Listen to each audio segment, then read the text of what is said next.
কেউ নেই, কিন্তু আমার কোনো গার্লফ্রেন্ড নেই, আর আমি তো তোমাকে ভালোবাসি। তুমি থাকতে আমার অন্য কোনো গার্লফ্রেন্ড কেন থাকবে? তুমি তো ভালো মতোই জানো তোমাকে আমি কত ভালোবাসি, তুমি তাও আমাকে একটুও বিশ্বাস করো না। আরে আমি এখানে ঘরে বসে বসে অফিসের কাজ করছিলাম, আমি অন্য মেয়েকে নিয়ে এসে ফুর্তি করছি?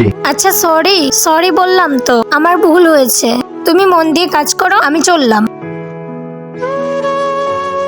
শ্রুতি, তাড়াতাড়ি আসো, আমার বউ চলে গেছে। গেছে তো? আমার তো ভয় লাগছিল ফেসে না যাই। আরে বেবি, আগে কখনো আমরা ফেসেছি যে আজকে ফেসে যাব? আরে আমার বউ তো এসেছিল আমাকে সন্দেহ করে, বুঝতে পারলে? কিন্তু আমি ওকে বলে পাঠিয়ে দিয়েছি। বাহ রাহুল, সৌমি, তুমি যাওনি? আমি না সন্দেহ করেছিলাম, আর আমার সন্দেহটা একদম ঠিকই হয়েছে। আমি যখন বাড়িতে থাকি না, তখন তুমি বাড়িতে এরকম মেয়ে এনে ফুর্তি করো। তুমি ভুল বুঝছো, আমি তোমাকে বোঝাচ্ছি। ব্যাস রাহুল, আর কত মিথ্যা কথা বলবে? তারপর কি হলো তা জানতে হলে অবশ্যই চ্যানেলটি সাবস্ক্রাইব করে রাখবে।